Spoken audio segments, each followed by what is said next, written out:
Bear with me, this is my first Instagram or Facebook video that I've ever made.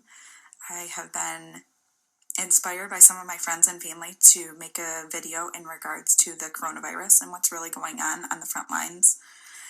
This video is probably going to be really vulnerable on my part and really raw, so I apologize for that in advance. Most of you do or don't know, I'm an emergency room nurse and have been working on the front lines of this coronavirus for the last 10 plus days.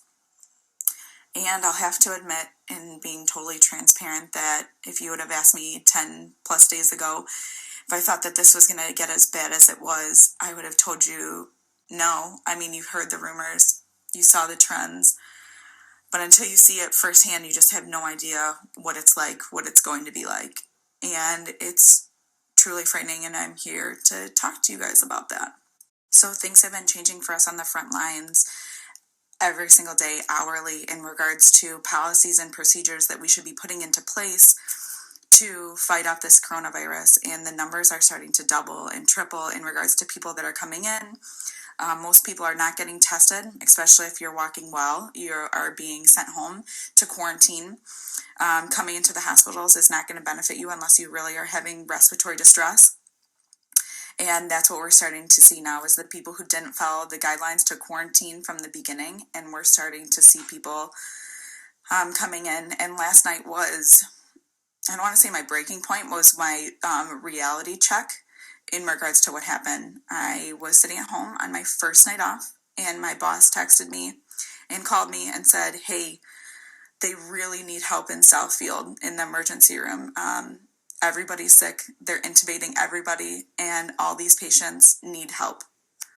So, of course, we got up without any sleep and went and worked a night shift until 7:30 this morning with some of the bravest coworkers I've ever met in my life. My friend and coworker Laura and I went there as Novi representatives to help the Southfield staff.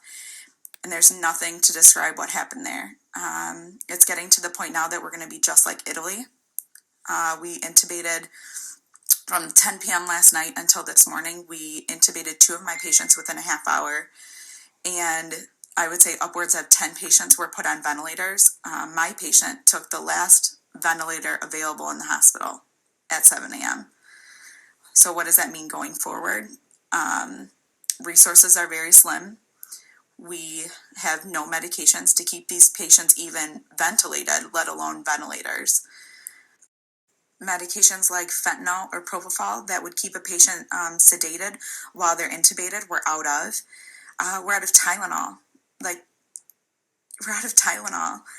And that's not even going back to the fact that we don't have any ventilators to put these patients on. So we're going to start making life or death decisions in regards to people's care. So you're going to come in and you're going to get tagged whether you deem necessary to even get intubated, or are you being sent home to die? This is truly scary, and nobody is taking it seriously. I want to jump through my phone and strangle people that are on the beach or out with their friends still. You guys, that's the problem, right? And driving to work yesterday, we saw a lady that was in her car with a mask on, and it was so nice that she could have a mask, but we can't. And I'm sitting here trying just to stay as healthy as possible, and this is what they give us. So this is actual real life in the hospital now. They give you a paper bag, and they give you your N95 mask, and this is signed out for the entire year.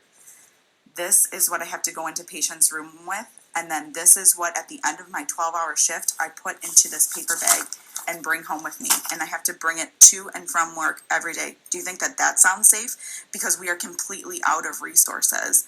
There are no masks. There are no gowns. We're running low on gloves because everyone has panicked and stockpiled all of this so that the medical staff doesn't have it. We cannot stay safe, and we cannot care for all of these people that are coming in because no one is taking this seriously. And I am being super transparent. I was one of those people that wasn't taking it seriously.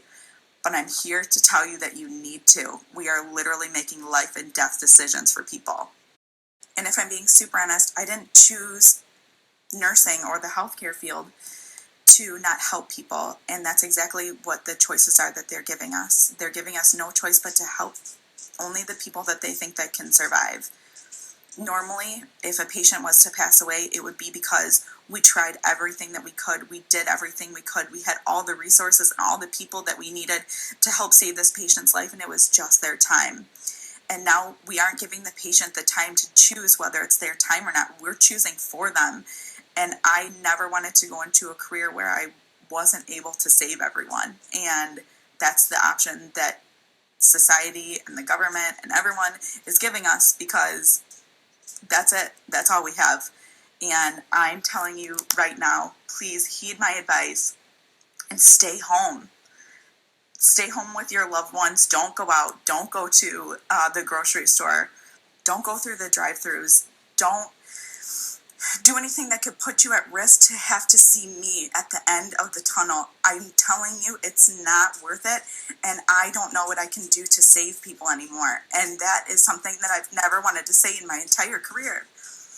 So stay home. If you have any extra resources, consider donating them and to my coworkers and all the people in the healthcare field, environmental services, our police officers, and hi Molly, yeah, you know, to our police officers and first responders. Just thank you so much for all that you're doing.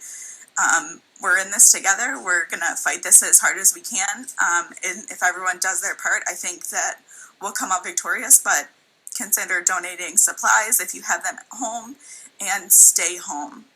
And if you guys like this, I can certainly continue to do updates from the front line, but just wish us luck and stay home.